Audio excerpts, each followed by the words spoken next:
Le président de la République est en train d'arriver maintenant.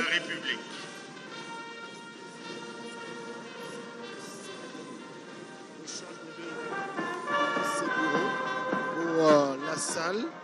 Il va donc pénétrer dans cette salle dans quelques instants avant les honneurs. Voilà.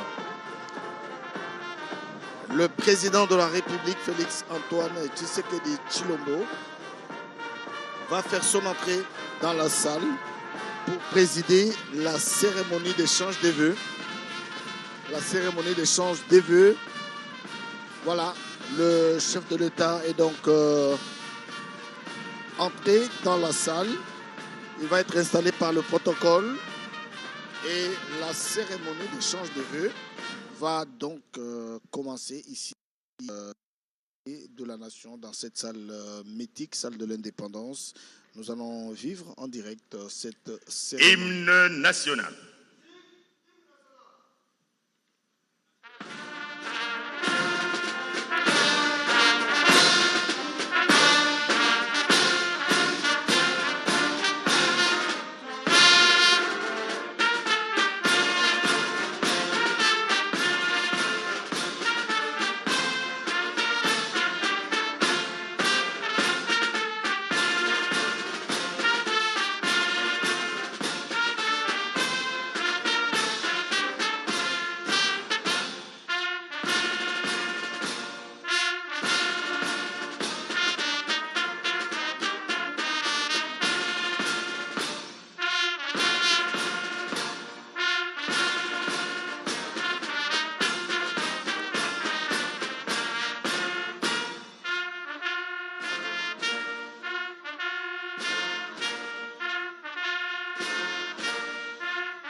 Nous vous prions de vous asseoir. Merci. Excellences, Monsieur le Président de la République, avec l'expression de nos hommages les plus déférents. Honorable Président du Sénat, Madame la Première ministre chef du gouvernement, Honorable Premier vice-président de l'Assemblée nationale, Excellences, Mesdames et Messieurs les ambassadeurs, chefs des missions diplomatiques et représentants des organismes internationaux, Messieurs les hauts fonctionnaires du ministère des Affaires étrangères, coopération internationale, francophonie et diaspora congolaise, Mesdames et Messieurs, distingués invités. Excellences, Monsieur le Président de la République, chef de l'État, avec l'expression de nos hommages renouvelés.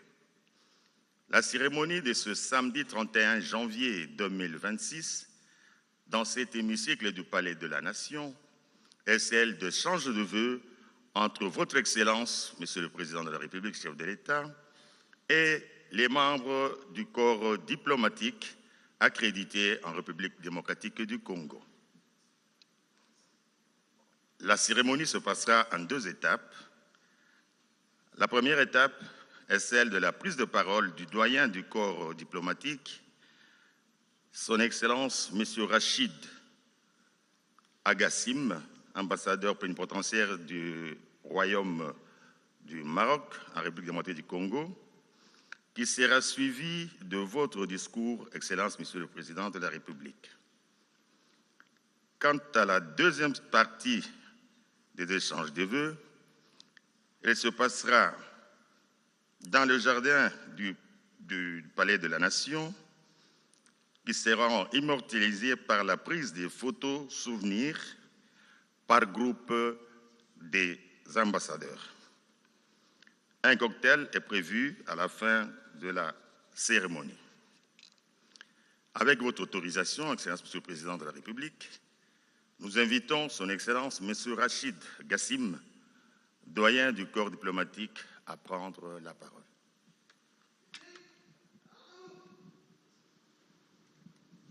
Voilà, c'est le corps diplomatique, c'est un Marocain, l'ambassadeur Rachid Agassi.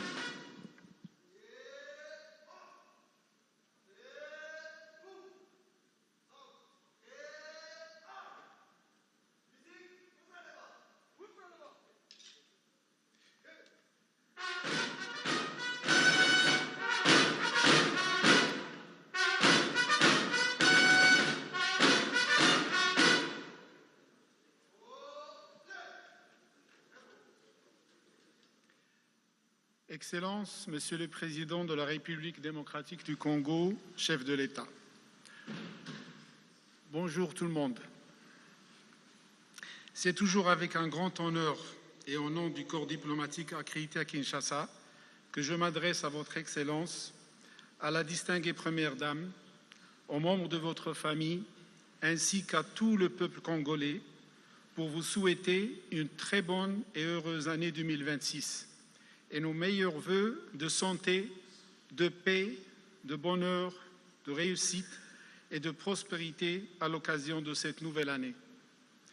Je voudrais également, au nom de la communauté diplomatique, vous remercier pour cette opportunité conviviale d'échange de vœux que vous avez bien instaurée dès l'avènement de votre premier mandat en 2019. Excellences, Monsieur le Président de la République démocratique du Congo, chef de l'État, c'est également une occasion pour mettre en relief les événements importants qui ont marqué la vie publique RD-congolaise. Tout au début de l'année écoulée, et précisément en février 2025, la communauté internationale a très bien accueilli l'adoption de la résolution du Conseil de sécurité des Nations Unies 2773, qui est, en toute vérité, une feuille de route pragmatique et réaliste censée mettre fin aux hostilités à l'est du pays, ouvrant ainsi la voie à une paix durable et soutenue au profit de toutes les populations de la région. S'en est suivi, avec beaucoup d'espoir, la signature de l'accord de paix de Washington en juin 2025 entre la République démocratique du Congo et le Rwanda, sous médiation américaine. Nous espérons vivement que cet accord aboutisse pour mettre fin au conflit dans l'est de la RDC qui n'a que trop duré. À cet égard, la communauté internationale a également bien accueilli et encouragé les différents processus pour la paix, notamment ceux de Washington, de Doha, ainsi que de l'Union africaine.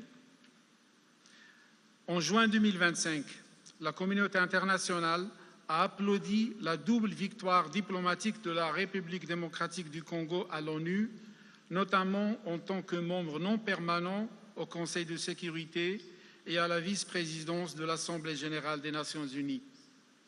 L'élection de la RDC au Conseil de sécurité pour un mandat de 2 ans, 2026-2027, traduit la confiance placée en votre pays par les États membres des Nations unies. Le corps diplomatique formule ses sincères vœux de succès à la République démocratique du Congo pour sa mission au Conseil de sécurité et la rassure de sa disponibilité à lui apporter tout son soutien. Le rôle de la RDC a été également consolidé au niveau continental. Vous assumez désormais la présidence pour 2 ans de la conférence internationale sur la région des Grands Lacs, après avoir accueilli avec succès le 9e sommet tenu à Kinshasa en novembre dernier. Nos sincères souhaits de réussite pour la réalisation des objectifs escomptés, notamment la réforme institutionnelle, la paix, la coopération judiciaire et la lutte contre l'exploitation illicite des ressources naturelles. Excellences, Monsieur le Président de la République démocratique du Congo, chef de l'État, Cependant, il est fort regrettable de constater qu'au moment où les partenaires pour la paix de la RDC multiplient les appels des populations, multiplient les appels à la fin des hostilités qui amplifient malheureusement les souffrances des populations civiles innocentes à l'est du pays, l'on remarque avec consternation la poursuite des attaques, de l'occupation ainsi que des violations des droits de l'homme perpétrées par les différents groupes armés qui malheureusement prolifèrent encore à l'est du pays. Permettez-moi, Excellences, de vous affirmer encore une fois que nous nous opposons à tout acte d'agression et de violence et nous sommes pour le respect de la souveraineté nationale et de l'intégrité territoriale totale de la République démocratique du Congo et nous continuons à soutenir toute initiative sincère qui va contribuer à l'instauration de la paix et la stabilité dans l'est du pays. Excellences, Monsieur le Président de la République démocratique du Congo, chef de l'État, nous renouvelons notre disposition et notre engagement de travailler avec toutes les institutions étatiques de votre pays pour des meilleurs partenariats de coopération et le renforcement des relations bilatérales entre nos pays respectifs dans tous les domaines. Les progrès notables réalisés à ce jour au niveau socio-économique méritent d'être encouragés et soutenus. Encore une fois, Votre Excellence, Monsieur le Président de la République démocratique du Congo, chef de l'État, je vous souhaite une très bonne année, pleine de succès dans tous vos projets pour ce deuxième mandat. Sur une note personnelle, Excellence, permettez-moi de vous souhaiter une très bonne continuation pour les Léopards dans leur quête de la Coupe du Monde 2026. Merci.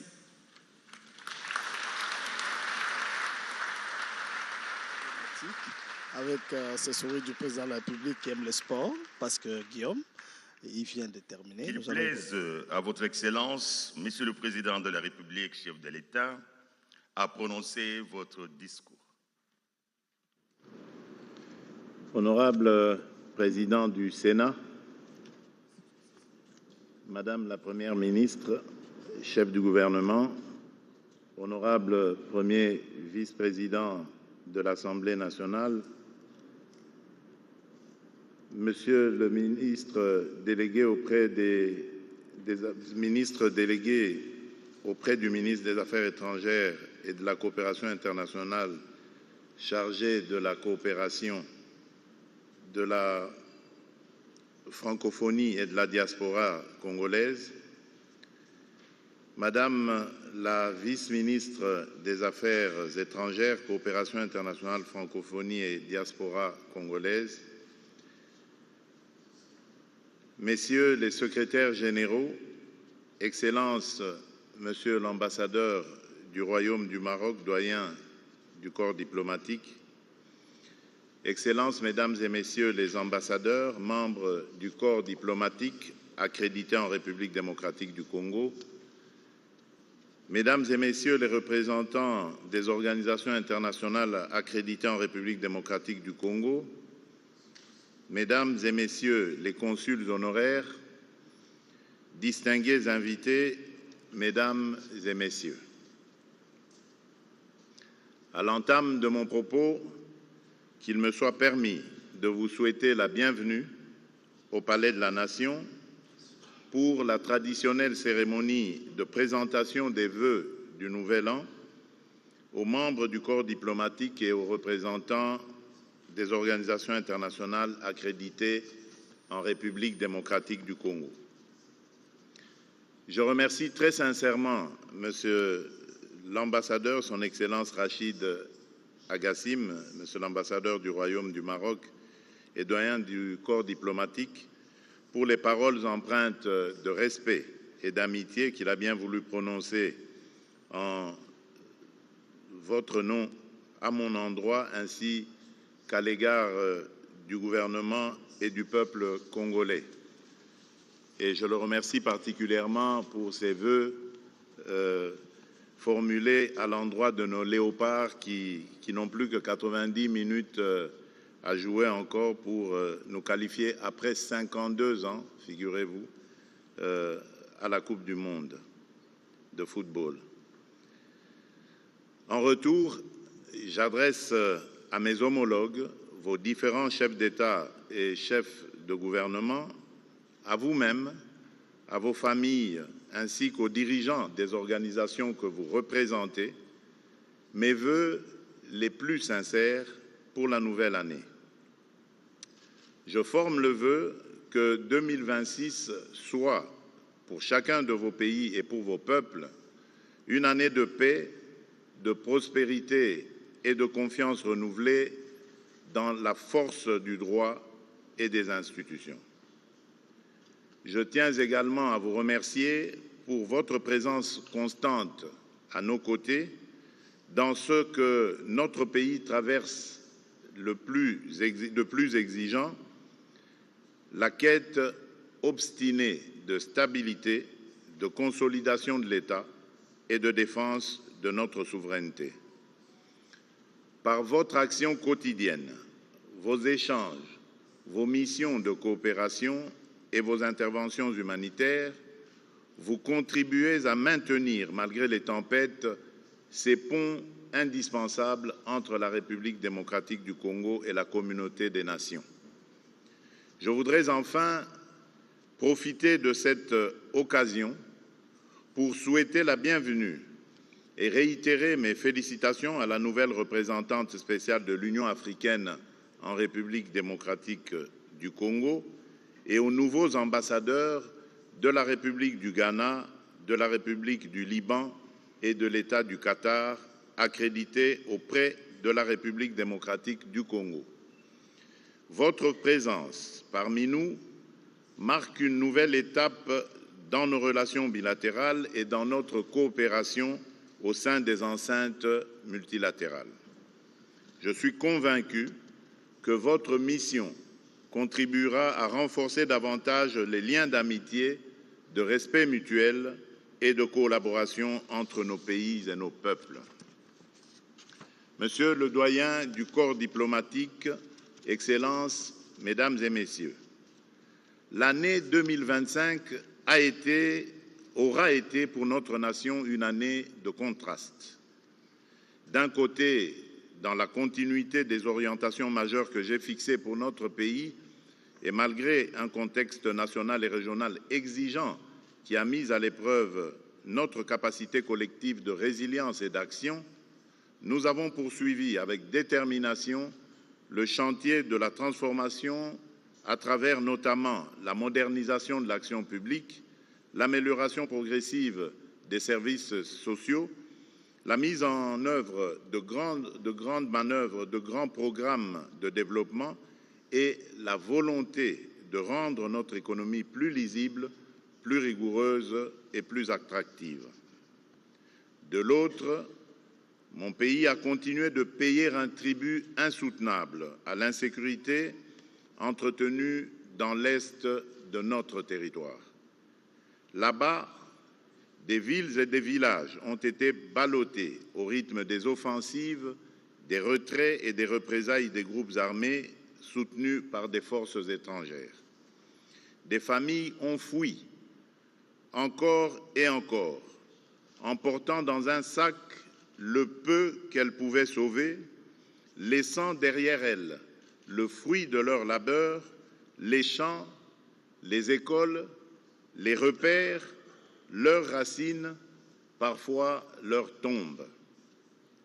Cette crise demeure aujourd'hui encore l'une des plus lourdes au monde en matière de déplacement, avec des millions de personnes déracinées de leur espace d'origine. Je salue la résilience de la population du Nord Kivu et du Sud Kivu et je rends hommage à nos forces armées et à nos services de sécurité engagés dans une lutte difficile, souvent asymétrique, contre des groupes armés multiples, opportunistes, enracinés dans l'économie de la prédation. Face à cette épreuve, le gouvernement de la République démocratique du Congo reste pleinement mobilisé pour poursuivre la pacification du pays, restaurer l'autorité de l'État sur l'ensemble du territoire national et assurer la protection des populations civiles. Excellences, Mesdames et Messieurs, la République démocratique du Congo, fidèle à ses valeurs de transparence et de responsabilité, a toujours tenu le même langage. La paix ne se négocie pas au prix du mensonge et ne se construit pas sur l'impunité. Et aujourd'hui, un développement majeur intervenu récemment vient nous conforter dans cette position. Il mérite d'être considéré avec le plus grand sérieux car il engage la responsabilité de la communauté internationale et appelle désormais des conséquences pratiques. Depuis des années, nous dénonçons, preuves à l'appui, le soutien extérieur dont bénéficie la violence armée sur notre sol. Et voici que, dans une déclaration officielle faite ces derniers jours devant le Congrès des États-Unis d'Amérique, une haute représentante de la République du Rwanda a reconnu l'existence d'une coordination sécuritaire avec les rebelles de l'AFC M23. Cette reconnaissance n'est pas un détail de communication, encore moins une stratégie politique. Elle éclaire d'une lumière crue ce que de nombreux rapports et de multiples partenaires relevaient depuis longtemps, c'est-à-dire l'existence d'un appui déterminant à un mouvement armé insurrectionnel opérant sur le territoire souverain de la République démocratique du Congo.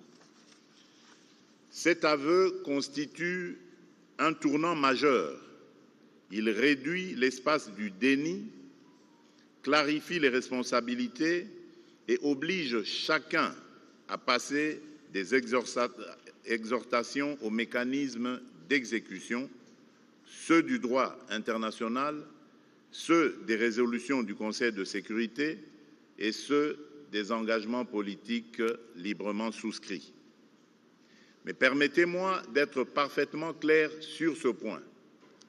Aucune cause, aucun récit, aucune justification sécuritaire ne peut légitimer l'occupation de fait, les administrations parallèles, les déplacements forcés, ni la prédation des ressources au détriment d'un État membre des Nations Unies.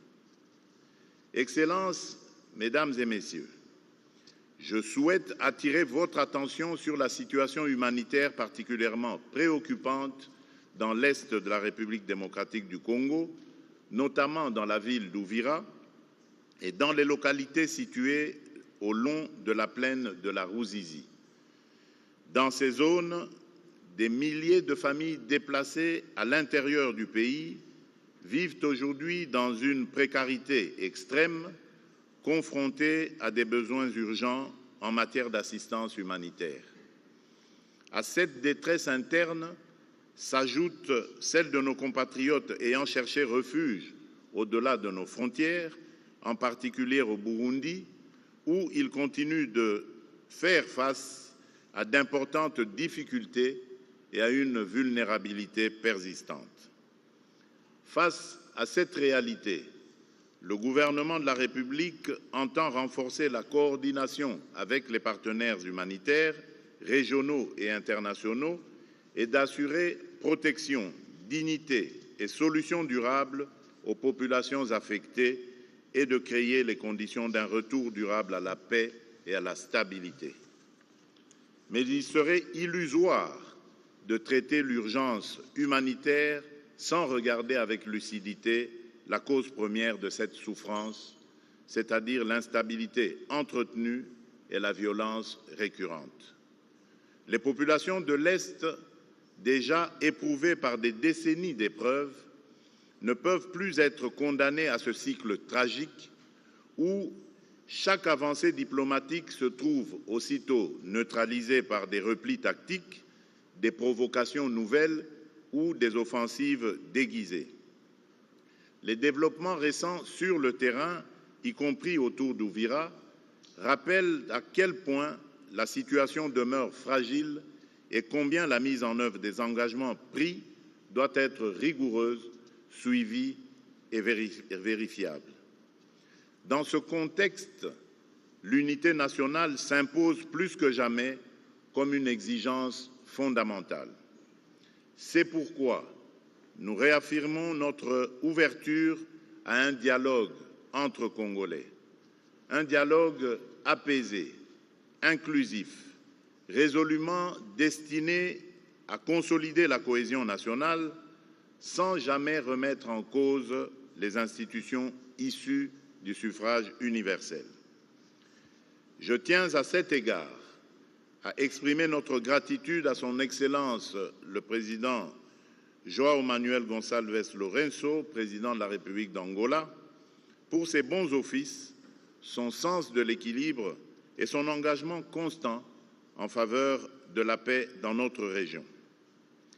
Si ce dialogue devait se tenir, il se déroulerait sur le sol national et serait conduit et organisé par les institutions de la République dans le respect de la Constitution, des lois de la République et des règles démocratiques qui fondent notre pacte national.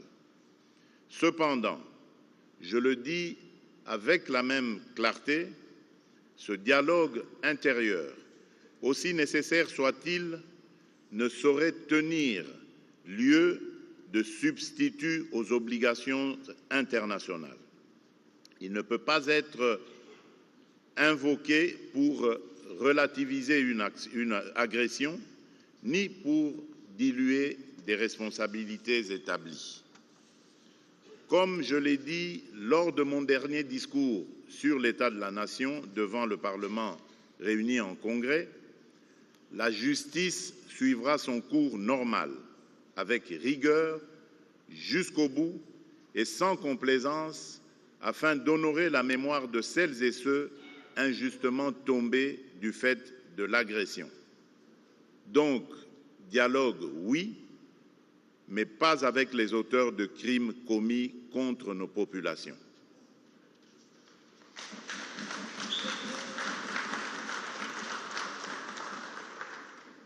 Notre main demeure malgré tout tendue pour une paix véritable.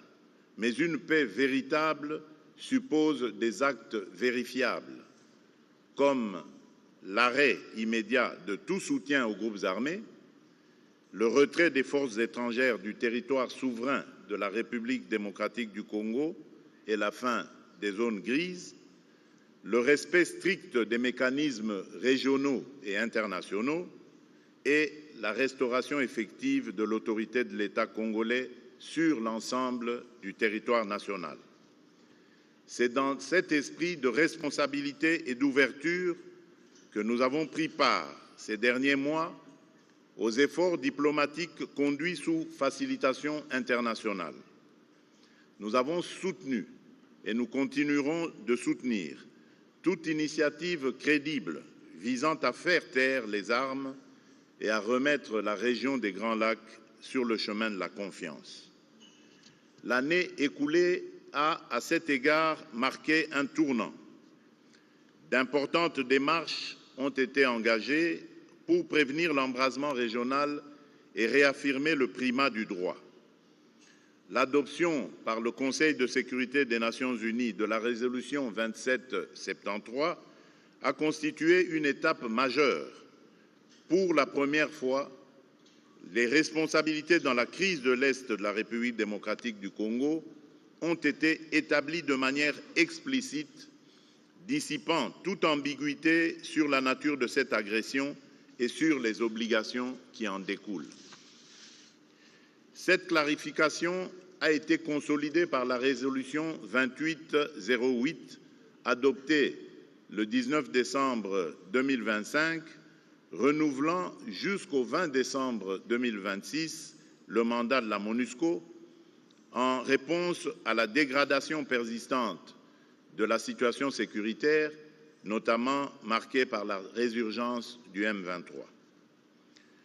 Ce mandat réaffirmé met un accent prioritaire sur la protection des civils en danger immédiat, le soutien au processus de désarmement, démobilisation et réintégration, le DDR, des membres des groupes armés, l'assistance à la réforme du secteur de la sécurité, le SSR, et l'appui aux institutions congolaises ainsi que le soutien à l'instauration et à la consolidation d'un cessez-le-feu permanent, y compris à travers l'accompagnement des mécanismes de suivi des processus politiques.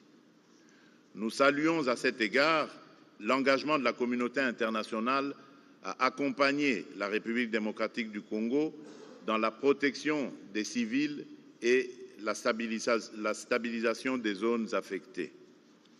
Ainsi, la résolution 2773 a posé les bases d'un cadre politique et juridique clair, fondé sur la vérité des faits, la responsabilité des acteurs et la protection des populations, cadre qui a été par la suite consolidé et prolongé par la résolution 2808.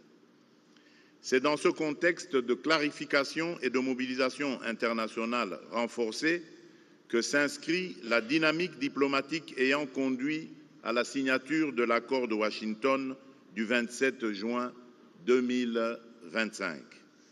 Je veux saluer à cet égard l'implication directe du président Donald Trump, dont l'engagement a permis de créer les conditions politiques nécessaires à l'ouverture puis à l'aboutissement de ce processus dans le respect du droit international et des résolutions du Conseil de sécurité. Dans le même esprit, l'action diplomatique conduite dans le cadre du processus de Doha, sous l'impulsion de Son Altesse l'émir de l'État du Qatar, Cheikh Tamim bin Hamad Al Thani, a joué un rôle déterminant dans la facilitation du dialogue et la consolidation des efforts de paix. Par un engagement constant, discret mais résolu, l'État du Qatar a contribué à maintenir des efforts soutenus et contenus en vue de la recherche de solutions durables. Ces efforts trouvent aujourd'hui un prolongement naturel dans le cadre africain à travers la réunion de haut niveau sur la cohérence et la consolidation du processus de paix en République démocratique du Congo et dans la région des Grands Lacs, organisée à Lomé le 17 janvier dernier sous la facilitation de son Excellence le président Faure Essozima Gnassingbé.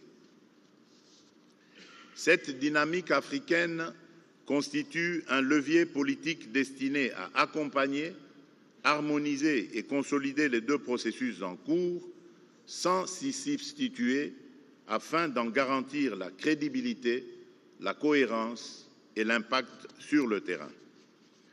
La République démocratique du Congo demeure convaincue que seule une articulation cohérente et complémentaire entre les initiatives internationales et les mécanismes africains permettra d'aboutir à une stabilisation durable de la région des Grands Lacs.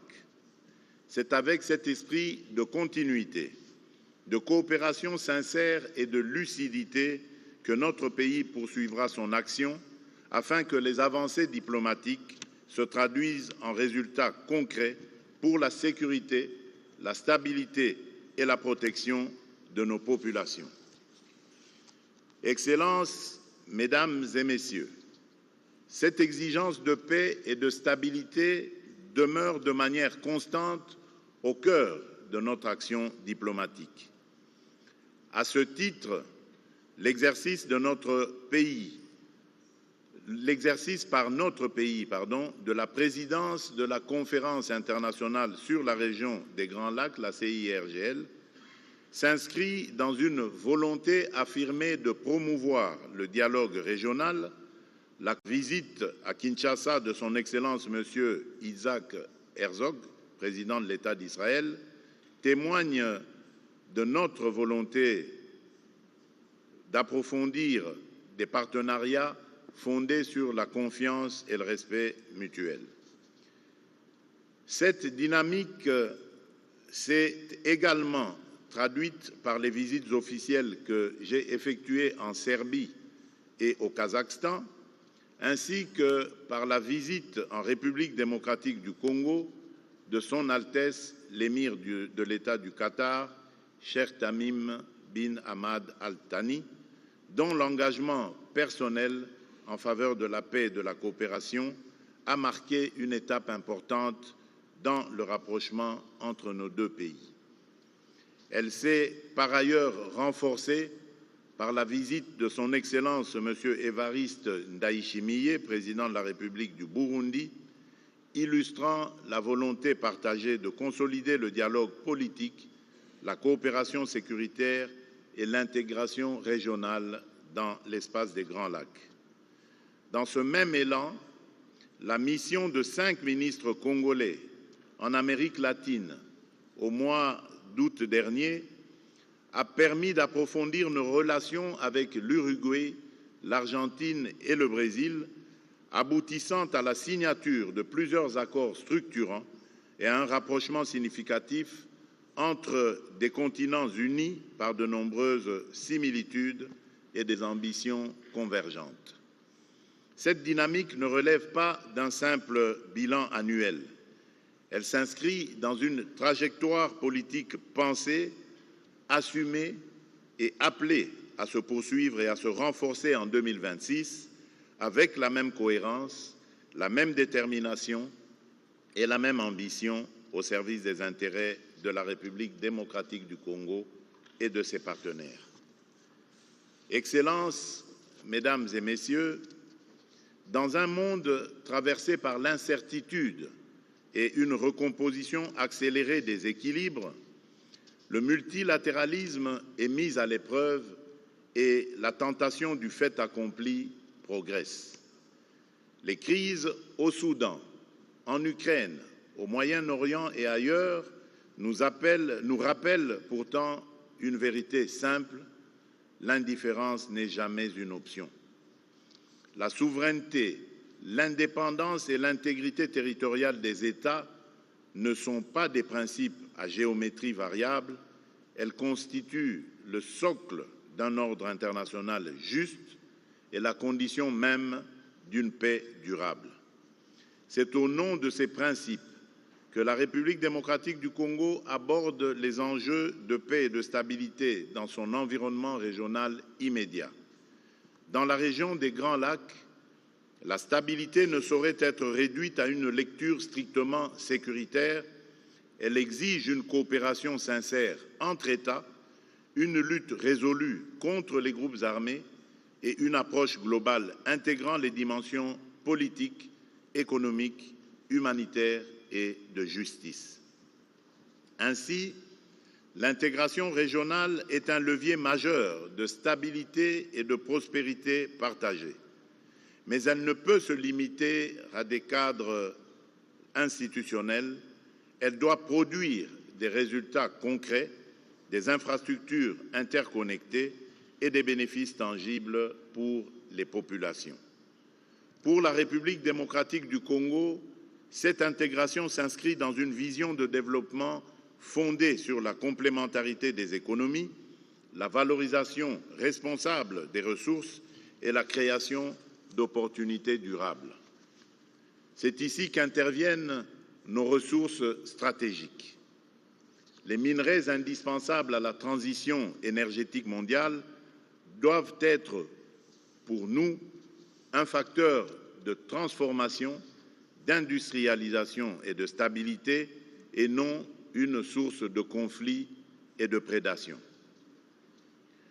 Notre ambition est claire: rompre avec les logiques d'extraction brute, promouvoir la transformation locale, garantir la traçabilité, développer des chaînes de valeur régionales et bâtir des partenariats équilibrés fondés sur le respect mutuel et le partage équitable des bénéfices. Le corridor de Lobito illustre cette intégration moderne tournée vers l'avenir en reliant zones de production, infrastructures de transport, énergie et capacités de transformation. Il renforce la coopération entre États, sécurise les chaînes d'approvisionnement, favorise l'industrialisation régionale et crée des opportunités économiques durables au bénéfice des populations. Dans cette logique, la République démocratique du Congo entend inscrire la gestion de ses ressources dans un environnement d'investissement fondé sur la confiance, la prévisibilité et l'équité. Les dispositifs fiscaux et parafiscaux applicables aux investisseurs s'inscrivent dans notre législation nationale, notamment dans le Code des investissements, les mécanismes des zones économiques spéciales et bien d'autres textes légaux, conçus pour accompagner le développement dans un esprit d'ouverture et de partenariat. C'est aussi la logique qui préside à la reprise des exportations de cobalt et à la mise en œuvre progressive de la politique des quotas. Une régulation fondée sur des critères clairs et objectifs destinés à assurer un fonctionnement équilibré et durable du marché en conciliant les intérêts de l'État, des opérateurs et des partenaires dans un esprit de responsabilité partagée, de dialogue constant et de stabilité à long terme. Parallèlement, nous consolidons le couloir vers Kivu-Kinshasa, lancé en 2025. Ce projet structurant vise à convertir des zones affectées par les conflits en pôles de croissance, de cohésion sociale et de préservation environnementale. Il apporte une réponse globale, économique, sociale et sécuritaire en créant des emplois durables dans l'agriculture responsable, la restauration des écosystèmes et l'écotourisme, tout en offrant une alternative crédible à l'économie de guerre.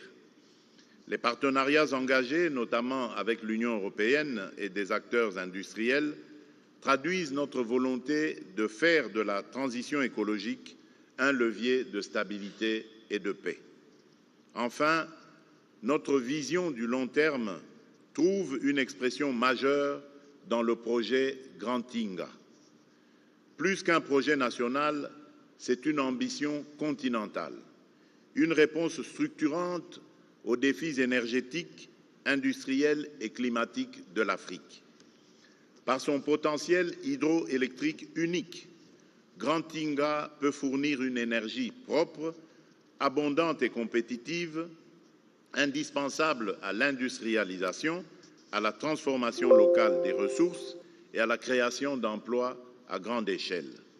La République démocratique du Congo demeure ouverte à des partenariats responsables, transparents et mutuellement bénéfiques pour faire de cette ambition une réalité dans le respect de notre souveraineté et de nos intérêts stratégiques.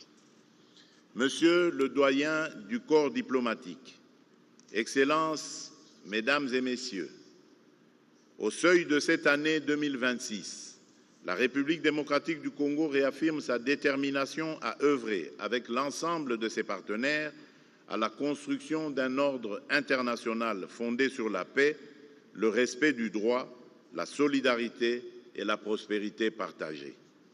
L'année 2026 doit être celle d'un saut qualitatif à la fois dans la sécurité et dans la transformation structurelle autour de 4 priorités, à savoir sécuriser durablement l'Est et restaurer l'autorité de l'État, accélérer la gouvernance et l'efficacité publique, transformer l'économie pour produire, industrialiser et créer de l'emploi, et enfin consolider l'unité nationale et la cohésion sociale. Et parce que la paix ne se décrète pas, la République démocratique du Congo attend de la communauté internationale non pas des émotions, mais une cohérence d'action, dire la vérité et agir en conséquence lorsque les faits sont établis et que des responsabilités sont reconnues. Renforcer l'appui humanitaire, la protection des déplacés et la prise en charge des victimes, car chacun sait que dans l'Est de mon pays, les besoins dépassent encore largement les moyens disponibles. Je compte enfin sur chacune et chacun d'entre vous pour relayer auprès de vos capitales et de vos institutions le message d'une République démocratique du Congo en mouvement, un pays résolument tourné vers l'avenir, animé par une énergie nouvelle, ouvert au partenariat et résolument engagé à construire un avenir de paix et de prospérité. Je terminerai en vous adressant une fois encore mes vœux les plus chaleureux pour l'année 2026. Qu'elle soit pour vous et pour vos peuples une année de réussite, de sérénité et d'espérance. Qu'elle consolide notre amitié et donne un élan nouveau à notre coopération dans l'intérêt de nos nations et de notre planète. Je vous remercie. Voilà, vous venez de suivre ce discours magistral du président de la République, Félix-Antoine Tshisekedi Tshilombo.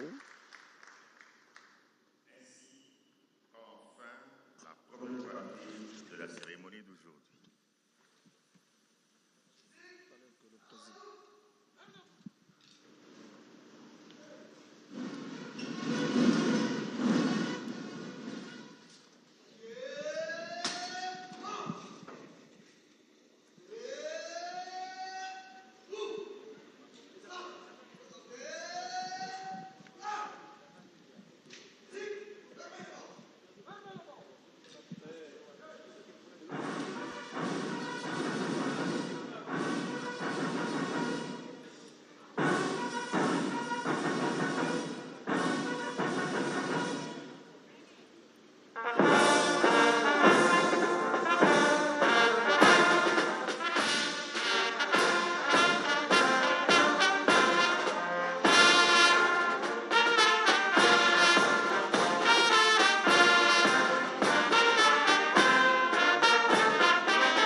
Voilà, chers téléspectateurs, amis de la radio-télévision nationale congolaise, Guillaume, vous venez de suivre le 2 allocutions, la présentation de vœux du corps, du doyen du corps diplomatique, et la réponse du président de la République, d'ailleurs, qui est en train de saluer pour le moment l'ambassadeur du Maroc, quelques représentants qui sont ici. Alors, Guillaume, on a suivi, c'est le 2 discours.